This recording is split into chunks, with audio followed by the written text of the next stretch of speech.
C'est le monde et c'est beau. Voyage avec Moko, Moko, Moko. La mère farceuse.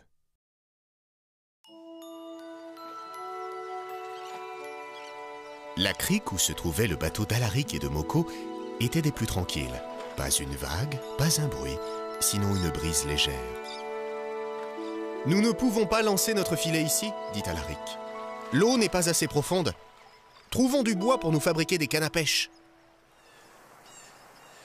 Ils quittèrent le bateau et se mirent en route pour atteindre un bosquet afin d'y trouver quelques branches.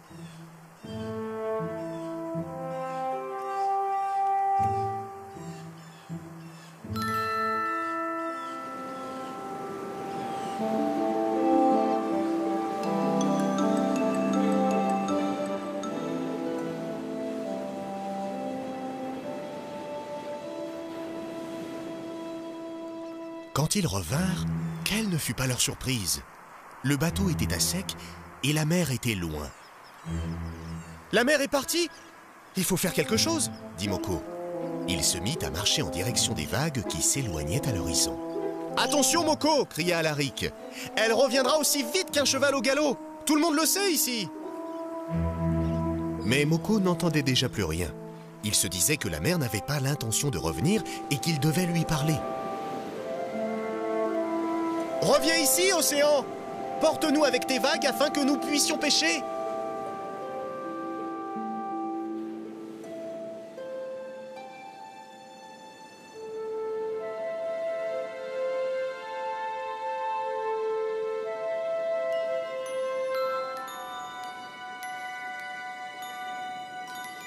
Soudain, l'eau commença à monter.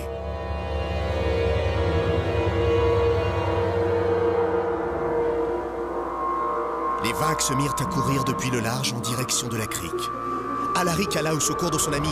Il lui lança une planche de bois. « Accroche-toi et laisse-toi porter par les flots !»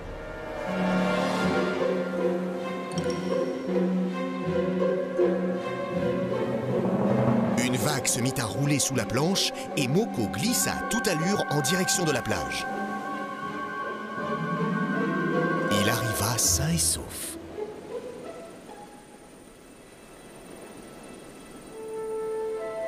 « Eh bien, chère vague, vous êtes farceuse et bien fougueuse, » dit Moko s'adressant à la mer. « Mais sans doute avez-vous quelque chose à nous montrer ?»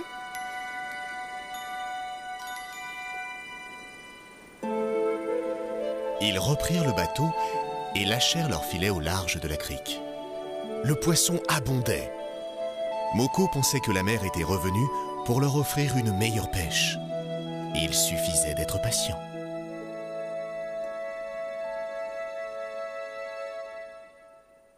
Qu'est-ce que la marée? La marée, c'est l'eau des mers et des océans qui monte et qui descend. On parle alors de basse mer et de haute mer. Ce mouvement montant et descendant des mers et des océans est dû à l'attraction du Soleil et de la Lune. Toutes les planètes et les étoiles s'attirent les unes les autres en fonction de leur taille. Mais comme la Lune est proche de la Terre, c'est elle qui provoque les plus grands mouvements des mers. Les marées sont les plus fortes quand le Soleil et la Lune attirent la mer du même côté. C'est-à-dire quand ils sont alignés avec la Terre les jours de pleine lune ou de nouvelle lune. Selon l'endroit, l'eau des mers peut monter et descendre jusqu'à 2 fois par jour. La marée est plus ou moins importante selon les endroits de la Terre. Les plus fortes marées ont lieu au Canada, en Grande-Bretagne et en France dans la baie du Mont-Saint-Michel.